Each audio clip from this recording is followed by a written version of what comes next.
ಮಂಗಳೂರಿನ clock tower ಬಳಿ ಅಗ್ನಿ ಅವಘಡ ಸಂಭವಿಸಿ 2 ಅಂಗಡಿಗಳು ಸಂಪೂರ್ಣ ಸುಟ್ಟು ಕರಕಲಾದ ಘಟನೆ ನಡೆದಿದೆ. ಬಟ್ಟೆ ಅಂಗಡಿ ಮತ್ತು ಗುಜರಿ ಅಂಗಡಿಗೆ ಏಕಾಏಕಿ ಬೆಂಕಿ ತಗುಲಿದ್ದು, ತಕ್ಷಣ ಬೆಂಕಿಯ ಜ್ವಾಲೆ ಎಲ್ಲೆಡೆ ಹಬ್ಬಿದ್ದು 2 ಅಂಗಡಿಗಳು ಸಂಪೂರ್ಣ ಸುಟ್ಟು ಭಸ್ಮವಾಗಿದೆ. ಪಾಂಡೇಶ್ವರ ಹಾಗೂ ಕದ್ರಿ ಅಗ್ನಿಶಾಮಕ ದಳದ ಸಿಬ್ಬಂದಿಗಳು ತಕ್ಷಣ ಸ್ಥಳಕ್ಕಾಗಮಿಸಿ ಬೆಂಕಿ ನಂದಿಸೋ ಕಾರ್ಯಾಚರಣೆ ನಡೆಸಿದ್ದಾರೆ. ಶಾರ್ಟ್ ಸರ್ಕ್ಯೂಟ್ನಿಂದ ಬೆಂಕಿ ತಗುಲಿರೋ ಸಾಧ್ಯತೆ ಇದೆ ಅಂತ ಹೇಳಲಾಗ್ತಾ ಇದೆ.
ಹಾಯ್ ಅಮ್ಮ.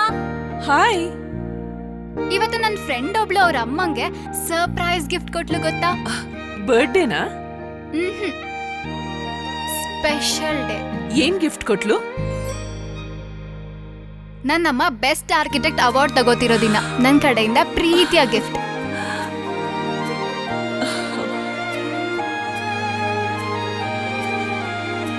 ಉಳಿಯಾ ಜುವೆಲ್ಸ್, ಸೌಂದರ್ಯಕ್ಕೆ ಸಾಂಪ್ರದಾಯಿಕ ಕೊಡುಗೆ. ನಿಖರ ಸುದ್ದಿ, ಸದಭಿರುಚಿಯ ಕಾರ್ಯಕ್ರಮ. ನೀವು ನೋಡ್ತಾ ಇದ್ದೀರಾ ಕಹಳೆ ನ್ಯೂಸ್, ಸಮಾಜದ ಜಾಗೃತಿಗಾಗಿ ವಸ್ತುನಿಷ್ಠ ವರದಿ.